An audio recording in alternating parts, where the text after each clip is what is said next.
तुम्हारे अंदर भय लग रहा है मृत्यु का, नाना प्रकार के विकारों का। बोले बिना काजर के मुंह अपना काला क्यों? तुम्हें समझ में नहीं आ रहा? अनंत ब्रह्मांडों की सामर्थ्य वाले प्रभु, कर तुम जो हो सकता है, अकर तुम जो नहीं हो सकता है, अन्यथा कर तुम जो बिल्कुल हो ही नहीं सकता है वो भी हो जाएगा। हमारे प्रभु कैसे सामर्थ्यशाली। कर तुम जो हो सकता है तो हो ही जाएगा, जो हो नहीं सकता वो भी हो जाएगा, जो बिल्कुल हो ही नहीं सकता, असंभव, वो भी हो जाएगा। कर तुम अकर तुम अन्यथा कर तुम सर्व समर्था सा ईश्वरा सा हरि। हरि का शरणागत होकर के अब डर नहीं, निर्भय हो जाओ। मनुष्य दो प्रकार के कर्म करता ही रहता है। बहुत बड़ा पापी हो तो भी उसमें कुछ पुण्य कर्म होते हैं। कोई ऐसा इस सृष्टि में नहीं कि जो एकदम गुण हो ही ना, ऐसा नहीं है। गुण अवगुण पाप पुण्य ये मिश्रित शरीर बना हुआ है।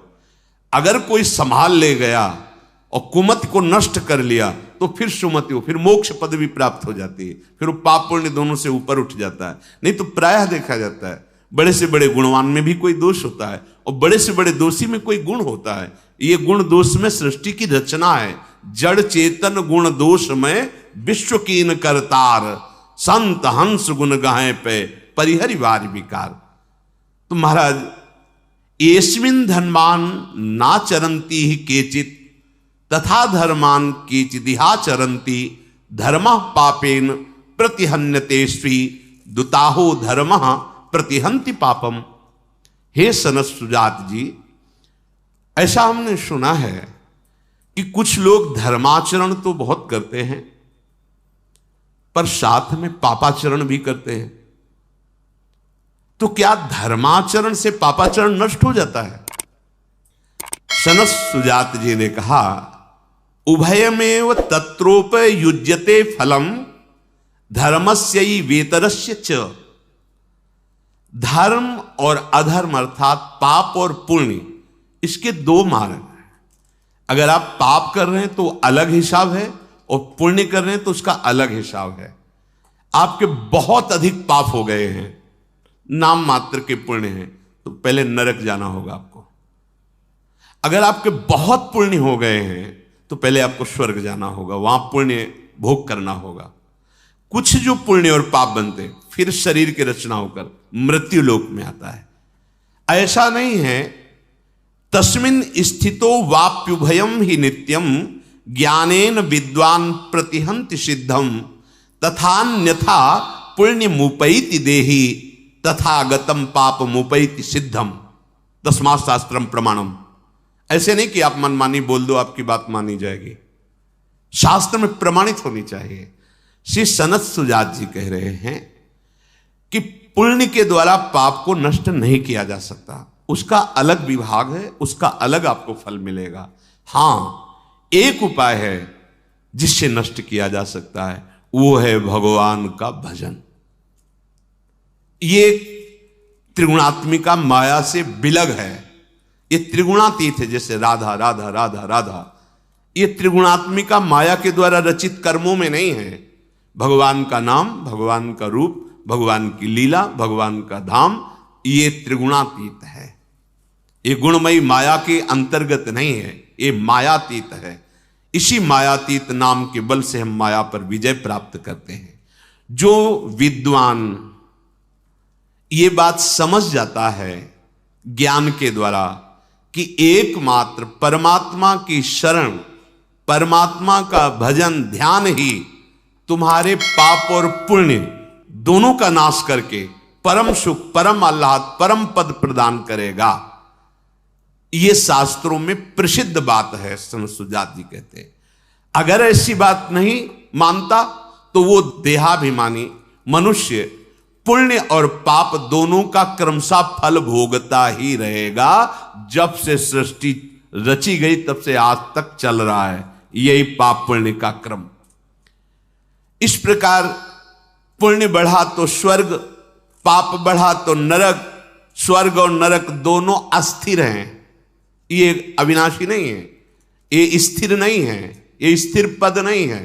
जैसे नौश इंद्र पद पर बैठे फिर अजगर की योनि को प्राप्त हुई, अब जब वहां पुण्य और पापों का विशेष भोग हो जाता है, कुछ बचा, तो फिर उसे जन्म होता है, फिर वो कर्मानुसार संस्कार अनुसार फिर पाप पुण्य एकत्रित करता है, फिर वो लोकों में भोग। यही पुनरपि जननम पुनरपि मरणम, मनुष्य जन्म इसके लिए नहीं मिला है, इस चक्र से निकलने के लिए मिला है। जो तत्वज्ञ महापुरुषों का संग करता है, ध्यान से सुन, जो भगवत तत्व को जानने वाले हैं, बेमतलब शास्त्र तभी समझ में आएंगे जब भजन करोगे। पढ़ के सुनाना अलग बात है, अगर भजन नहीं करोगे तो वस्तु रखी दिखाई नहीं देगी, शब्द कुछ और है और उसका भाव कुछ और है, रहस्य कुछ और है।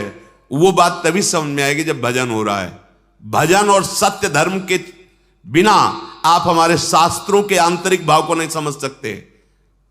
ऐसे शब्द सुनने को मिलते हैं जिनका कोई अस्तित्व नहीं है, व्यर्थ का बकवास, व्यर्थ का बकवास। सामने ग्रंथ रखा है, कहीं भी उसमें नहीं है, ऐसे वाक्य नहीं। तस्मात् शास्त्रम प्रमाणम, आप जो भी बात बोले शास्त्र प्रमाणित तभी कहा गया है। बोलने का अधिकार तभी पहले सुना हो, किसी महापुरुष के पास बैठ करके कई बार जिस शास्त्र को सुना हो, खूब अच्छे से उसमें रचा पचा हो और अपने आचरणों में उतारा हो और उस बात का अनुभव किया हो, फिर बोलो। ऐसे नहीं, भगवत ऋषि जी कह रहे ऐसे नहीं बोले, नहीं, पहले खूब अनुभव करो, फिर जब बोले तो हृदय की ग्रंथि खोले, जड़ चैतन्य की ग्रंथि का भेदन करके परमात्मा साक्षात्कार करा दे। ऐसे मनमानी आचरण नहीं। हां, एक उपाय है, अब बोध हो गया आपको, गलती हुई, सत्य मार्ग से भ्रष्ट हो गया, अब तन मन प्राण सब कुछ भगवान को समर्पित करके धर्म से चलूंगा और उनका नाम लूंगा और जो दुख सुख आएगा उसे सहूंगा। मुक्त हो जाओगे, पक्का मुक्त हो जाओगे। तो दीयम वस्तु गोविंदम तुभ्यमेव सम, आपकी वस्तु आपको समर्पित। अभी तक अहंकार के कारण दुर्गति हुई, हे नाथ, अब ये कहीं कुछ समर्पण नहीं करना, जो जाए वही है। हम ये नहीं कह रहे कि आपके पवित्र होने का रास्ता ही नहीं, रास्ता है पर ऐसा नहीं है। बहुत सावधानी, तस्मात् शास्त्रम प्रमाणम ते, यही चूक होती है। हम शास्त्र के शब्दों को तोड़ मरोड़ कर ऐसे बोलते नहीं, शास्त्र किसी के अनुकूल नहीं, शास्त्र के अनुकूल तुमको चलना होगा। कानून किसी के अनुकूल नहीं होता, कानून के अनुकूल चलना होगा। श्री कृष्ण अनुकूल लेन प्रतिकूल से वर्जनम, ये सत मार्ग है, सत शास्त्र है। कभी भी कोई पुण्य करके पाप को नष्ट नहीं कर सकता। यहां सनत सुजात जी बोल रहे, पाप का अलग हिसाब है, पुण्य का अलग हिसाब। अगर नष्ट करना है तो एक उपाय है, भगवान की शरण में हो जाओ, उनका नाम, उनका आश्रय, उनका चिंतन। अगर देहाभिमानी इस बात को नहीं मानता है तो अपने पाप और पुण्यों का फल भोगता है। अवश्य में वो भोक्तव्यम कृतम कर्म शुभाशुभम, भगवान बोल रहे हैं। शुभ माने पुण्य, अशुभ माने पाप, अवश्य में वो भोगता, अवश्य भोगना पड़ेगा। अगर एक मात्र उपाय है तो भगवान की शरण में हो जाओ। सर्वधर्मान परित्यज्य मामेकम शरणम व्रज, तो अहम त्वाम सर्व पापी, मालिक है वो, ठीक कर देंगे। महाराज, लौकिक धन की दृष्टि से जो निर्धन है, पर जो भजन परायण है वो सबसे बड़ा धनी है। अनाढ़्या मानुष्य वित्ते आढ़्या दैवे तथा कृतौ ते दुर्धर्षो दुष्प्रकंप्यास्तान विद्यात् ब्राह्मणस्तनु। ओहो, यद्यपि वो निर्धन है पर वो नाम जप रूपी धन, बोले वो दुर्धर्ष है, उसको कोई पराजित नहीं कर सकता। महान तेज से संपन्न, क्यों? बड़ा धनी है। क्या धन है? परम धन राधा नाम आधार। समझो, समझो इस बात को। ये अविनाशी धन है, कहीं भी जाओगे आपके पास रहेगा, ये आपकी रक्षा करेगा, आपको सुख प्रदान करेगा, बचाएगा आपको विपत्तियों से। ये नाना प्रकार की हमसे गलतियां हो गई, ये भस्म कर देगा नाम। इसीलिए चिल्ला चिल्ला के कहते हैं राधा राधा राधा राधा, सब साधनों का सार। भविष्य में किसी भी विषय में मन चलायमान अगर हो भी जाए तो कोई और प्रायश्चित करने की जरूरत नहीं। चूक हो जाए तो भगवान का नाम ही हृदय में चल रहा है, कोई और प्रायश्चित कर, वो अपने आप ठीक कर देगा। आगे चल करके ये चलायमान होगा ही नहीं। जब नाम चल रहा है उसे ब्रह्म का साक्षात्कार हो जाता है। ध्यान से सुनो, और कोई साधनों की बात यहां नहीं हो रही। वो जब साक्षात्कार हो जाता है तो ब्रह्मणस तनुम, वो स्वयं ब्रह्मरूप हो जाता है। यदि कोई इस लोक में अभीष्ट सिद्ध करने वाले संपूर्ण देवताओं को जान भी ले तो भी वो कभी भजनानंदी महात्मा की समानता नहीं कर सकता। मतलब किसी देवता को सिद्ध कर लिया, कोई चमत्कार प्रकट कर लिया और एक दैन्य भाव से राधा राधा राधा राधा राधा, तो कह रहे सर्वान सृष्टि कृतो देवान विद्याद यह इह कश्चन न समानो, उसकी समानता नहीं कर सकता कि वो अपने किसी सिद्धि के प्रभाव से किसी भजनानंदी को परास्त, उसके पास कोई सिद्धि नहीं, एकमात्र भगवान का भजन है।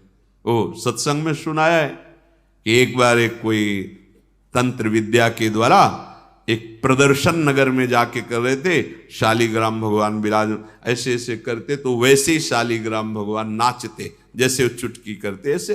अब लोग तो इतना कि भाई आराधना से शालिग्राम भगवान उनके अधीन है, जैसा वो करते वैसा नाचते। बहुत भीड़ इकट्ठा हो जाती, अपनी अपनी सब बातें रखते हो, प्रसाद देते, तुम्हारी कामनाओं की पूर्ति हो जाएगी, शालिग्राम भगवान सिद्ध हैं ऐसा। एक दिन भिक्षावृत्ति के लिए निकले हुए थे किसी महापुरुष के शिष्य जन, तो भीड़ में वो भी ऐसे देखा तो जाके गुरुदेव से बताया, तो उनका नहीं, कोई वैष्णव ऐसा नहीं कर सकता, भक्त ऐसा नहीं कर सकता, वो अपने भगवान को प्रदर्शन थोड़ी करे, वो भगवान को बेचेगा थोड़ी, ये नहीं, कोई ऐसे नहीं करेगा, ये ठीक नहीं है।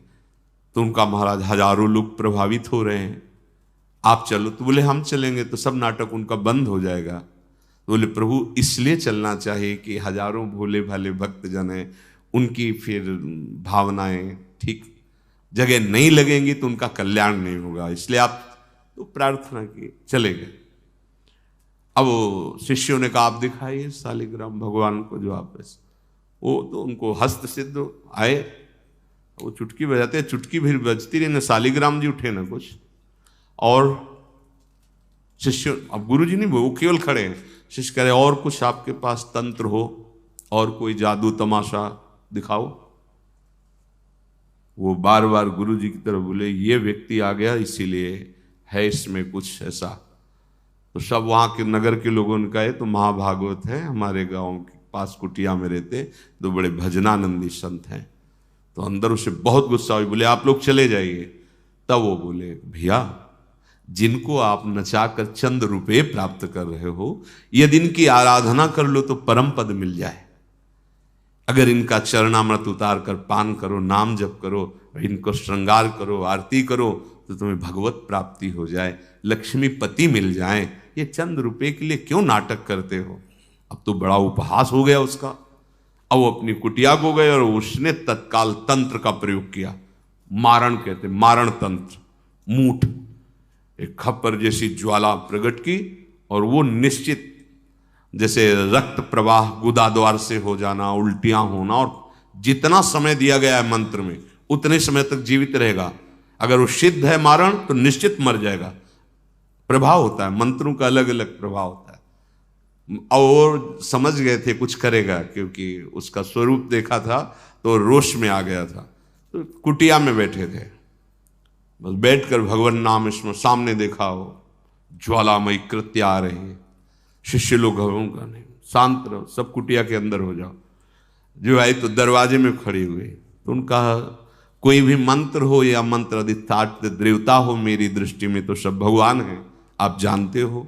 मंत्र से प्रेरित करके भेजा है, पर क्या ये उचित है जो आप?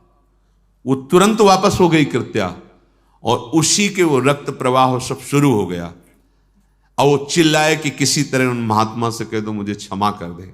सूचना गांव के लोग दिए गए, नाम कीर्तन किया, सब शांत हो गया। कोई मंत्र तंत्र नहीं, नाम कीर्तन किया, सब उनका भैया अब समझ जाओ, अब ये सब नाटक बंद कर दो। भजन प्रभाव बहुत, वो शिष्य बन गए, नाम जप करने लगे। यहां कह रहे हैं सनत सुजात जी कह रहे हैं यदि कोई इस लोक में अभीष्ट सिद्धि प्राप्त करने के लिए किसी देवता को मंत्र से अधीन भी कर ले तो वो उस भजनानंदी के समान नहीं हो सकता। कोई सिद्धि नहीं, एकदम सहज घूम रहे हैं, लेकिन भगवान उनके अधीन है। कोई भी ऐसा लसल, ये अपने जैसे ब्रज वृंदावन के एक से एक महान सिद्ध पुरुष हुए, ऐसे वाले थोड़ी हुए कि कुछ ऐसा नहीं, सीधे दैन्य से हम तो आपकी कृपा से ऐसे आपको बोलते मिले, लगेगा क्या चमत्कार है। चमत्कार प्रभु उनके साथ खेलते हैं। बड़े दुर्धर्ष होते हैं भजनानंदी जन, वो अन्य अभीष्ट की नहीं, वो केवल भगवत प्राप्ति के लिए चाह करते हैं। इसलिए यम प्रयतमानम तु मानयंती सामान्यतः न मान्यमानो मन्येत न मान्यामभि संज्वरेत। दूसरे लोग सम्मान दें तो कभी फूलो मत।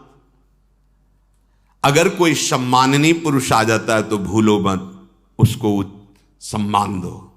स्वयं अमानी रहो, दूसरों को जब तुम्हारा सम्मान हो तो तुम फूलो मत, और जब दूसरा कोई सम्माननीय पुरुष आ जाए तो भूलो मत, उसको खूब सम्मान प्रदान करो। अमानिना मान देना, कीर्तनिया सदा हरि, सबहि मान प्रद आप अमानी।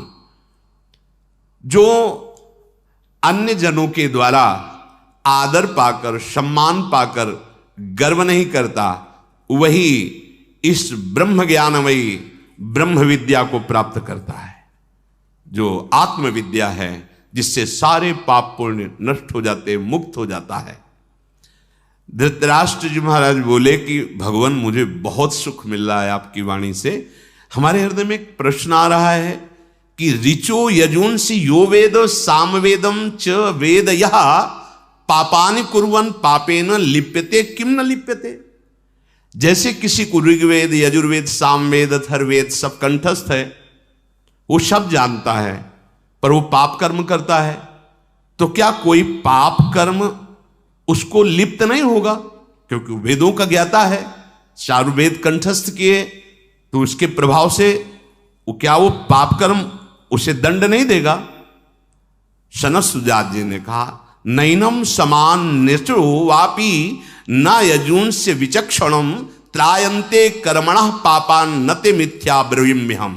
राजन, तुम ध्यान से सुनो, जिसको ऋग्वेद सामवेद यजुर्वेद आदि सब कंठस्थ है पर पाप कर्म करता है, तो कोई भी वेद उसकी रक्षा नहीं कर सकता, उसको उसका दंड भोगना पड़ेगा। नैनम समान रचो वापी, वो रक्षा नहीं कर पाए। आपको ये बात में गर्व हो कि हमें कंठस्थ है सब और मनमानी आचरण करें, भोगना पड़ेगा आपको दंड। कपट पूर्वक धर्म का आचरण जो करता है, वेद आदि कंठस्थ करके वेद आज्ञा का पालन नहीं करता है, उसका कभी उद्धार नहीं हो सकता। जैसे पंख निकल आने पर पक्षी अपना घोंसला छोड़ देता है, ऐसे पापाचरण करने वाले को वेद छोड़ देता है। वेद कंठस्थ हैं, आचरण वेद सिद्धांत के अनुसार हो, तब वेद तुम्हारा कल्याण कर देगा। अब पूरी गीता कंठस्थ है और हर आचरण गीता के विरुद्ध करो तो तुम्हारा कल्याण थोड़ी हो जाएगा। कल्याण तो तभी होगा जब भगवान जो आदेश कर रहे ऐसे चलो वैसे चलोगे तब। जैसे एक संत बड़े कृपालु थे, पक्षियों को एक बहेलिया जाल में फंसाकर ले जाता था, मार देता था, बहुत दया लगी। वो हर विद्या को जानते थे, तो पक्षी की भाषा में पक्षियों को कहा सुनो, सब बैठो, हमारी बात सुनो। बहेलिया आएगा, दाना डालेगा, जाल बिछाएगा, बैठना नहीं, चुगना नहीं, फंसना नहीं, सबको बता दो सब। अब वो एक दिन अपनी दिनचर्या करके आ रहे थे, तो हजारों पक्षी जाल में फंसे हुए थे, वो कह रहे थे बहेलिया आएगा, जाल बिछाएगा, दाना डालेगा, फंसना नहीं। अरे बोले मूर्खो, हमने याद करने के लिए नहीं बोला था, हमने इसमें बैठना नहीं ये बोला था, समझो हमारी ठीक दशा वही है। हम उच्चारण करते हैं मुक्त होने वाली सिद्धांत की बातें, और आचरण वही करते हैं जैसे पक्षियों में। बोल तो रहे हैं बहेली आएगा, जाल बिछाएगा, दाना डालेगा, फंसना नहीं, पर उसी में फंस के बोल रहे हैं। यहां वर्णन कर रहे हैं ये कपट पूर्वक बातें हम करते हैं धर्म की, वैदिक सिद्धांत की, आचरण है अधर्माचरण का, तो वेद उसको छोड़ देता है, अर्थात वो पाप का फल भोगता ही है। अगर वो मुक्त होना चाहता है तो तदर्थ मुक्तम तप एत दिज्या ताभ्यामशो पुण्य मुपैत विद्वान पुण्येन पापम विनिहत्य पश्चात संजायते ज्ञान विदीपितात्मा। उसको ये उपाय करना होगा, वेद की आज्ञा के अनुसार आचरण और निरंतर नाम जप। इस तप अर्थात वेद आज्ञा का पालन, तो तप और जप के द्वारा वो अपने पाप और पुण्यों का शमन करके अंतःकरण में भगवत साक्षात्कार कर लेता है। बिना आचरण के ज्ञान व्यर्थ। आपको बहुत आता है लेकिन आचरण में वो नहीं होता। तलवार खोसे हैं, सब अस्त्र शस्त्र सब है, वो एक साधारण आदमी आया चाटा मार के चला गया, और किस काम के तुम वीर बहादुर का बाना धारण किए हो। शास्त्र का मतलब क्या है? विकारों को नष्ट करने वाले सूत्र, और वो एक भी आचरण में नहीं है, तो क्या फायदा ऐसा वीर का बाना बना करके कोई आके पीट के चला जाए। ऐसा काम क्रोध लोभ मोह मद मत्सर जो हमें धर्म भ्रष्ट करते हैं, वो मनमानी आचरण करवा रहे हो। चारों वेद कंठस्थ है, तो क्या होगा उससे? वेद ही उसे छोड़ देंगे। विद्वान पुरुष वही है जो परमात्मा को प्राप्त कर ले। चारों वेद कंठस्थ है, आचरण पवित्र शास्त्र के अनुसार वैदिक सिद्धांत के अनुसार नहीं है, उसे विद्वान नहीं कहते। सनत सुजात जी कह रहे हैं, ज्ञानेन चात्मान मुपैति विद्वान नथान्यन्यथा वर्ग फलानुकांक्षी अस्मिन् कृतम तत्पदगृहि सर्व ममुत्र भुंक्त्वा पुनरेति मार्गम। विद्वान पुरुष वही है जो वैदिक सिद्धांत शास्त्र ज्ञान के अनुसार परमात्मा को प्राप्त कर ले, किंतु इसके विपरीत जो भोगाभिलाषी है, धर्म अर्थ काम रूप त्रिवर्ग की इच्छा रखता है, तो वो लोकांतरों में अपने किए हुए कर्मों के परिणाम रूप भटकता रहता है। वेद उसकी रक्षा नहीं करते। जहां भोग समाप्त हुआ फिर मृत्यु लोक में उसका जन्म होता है। इसलिए इस मृत्यु लोक में तपस्या के द्वारा, भोग त्याग के द्वारा, निष्काम भाव से भगवद उपासना करते हुए तत्व ज्ञान रूपी फल प्राप्त जो करता है, तो वही समृद्ध है, वही पूर्ण है, वही वेदों का फल प्राप्त कर लिया है। जो अपने मुख से अपनी बहुत बड़ाई करता है, थोड़े थोड़े भोगों के लिए लोलुप है, बड़ी विचित्र दशा देखी गई। बहुत अगर भजन में मन नहीं है तो बातें चाहे जितनी बड़ी बड़ी कर लो, आपके शब्द, आपके आचरण आपकी पोल खोल देंगे। कुछ मिनट संग के बाद उसकी स्थिति का पता चल जाता है कि इसकी स्थिति कहां है। अगर आप भजन करते वो अपने आप स्थिति झलकती है। जो अपनी बहुत बड़ाई करने वाला है, आत्म प्रशंसा, भजन नहीं है, बिल्कुल भजन नहीं है, नाटक है। नहीं, भजनानंदी बड़े बड़े महापुरुष जब कभी बोले हैं तो उनकी वाणी में दैन्यता रही है। जहां कहीं कितने बड़े महापुरुष, सबकी वाणी में देखो, सब अपने को अपनी बात जब कहते, गोस्वामी जी कह रहे, जो मैं अपने अवगुण का हूं बाढ़ कथा पार नहीं लाऊं। गोस्वामी हरिवंश महापुरुष, क्वा हम तुच्छा परम मधमा प्राण हो गर्ह कर्मा। बड़े बड़े महापुरुष दैन्य रस से युक्त। जब अपनी आत्म प्रशंसा बड़ाई की जाए, भजन नहीं, लोलुपता, अपनी तरफ से लोलुपता, मतलब भजन बल नहीं, भजन नहीं है। तनिक सा अपमान हुआ कि क्रोध से आग बबूला हो गए। ये बड़े दोष हैं जो भजन नहीं होने देते। बहुत बड़े महापुरुष है सनत सुजात जी। विकत्थनः स्पृहालुर मनस्वी बिभ्रत कोपम चपलो अरक्षणस्य एतान पापः षण्णराः पाप धर्मान प्रकुर्वते नो त्रसंत सुदुर्गे। अगर ऐसे आचरण रहेंगे तो पाप बनेगा, भजन नहीं बनेगा। क्या? अपनी कभी प्रशंसा नहीं करनी चाहिए, इससे पुण्य नष्ट हो जाएंगे, भजन प्रवृत्ति में बाधा पड़ जाएगी। अपनी अगर कोई दूसरा बड़ाई कर रहा है तो जलन होनी चाहिए। काय को व्यर्थी की बात करता है, उसको तुरंत काट देनी चाहिए। नहीं आप क्यों, आप जब जानते नहीं तो आप ऐसा क्यों बोल रहे हैं, ऐसा। या फिर हट के चल दे। कानों में अपनी बड़ाई नहीं सुननी चाहिए।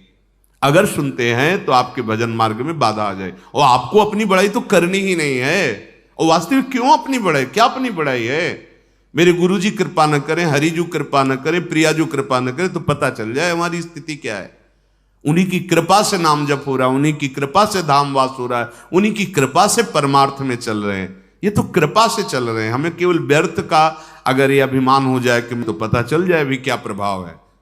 पक्का ये केवल प्रभाव है तो उन्हीं का प्रभाव। पर्दे पे जो बहुत चकाचौंध दिखाई दे रही, वो पीछे से फोकस आ रहा है। अगर वो बंद हो जाए ना तो पर्दा भी आपको पता कुछ नहीं, उसमें ये पर्दा है कुछ नहीं, ये तो उनका कृपा प्रकाश है।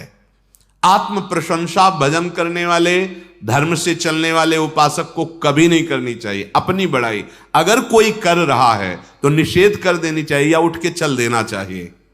एक वो कोई महान पंडित आए थे, रंगनाथ जी के जो सेवा में आचार्य थे, तो उन्होंने सोचा इतने बड़े महापुरुष हैं, जाके तो नवीन श्लोक बनाए उनके यश के, और सोचा जब गाएंगे तो उनके यश के श्लोक जब गाए तो उठ के चल दिए, ठाकुर जी के गर्भगृह में चले गए।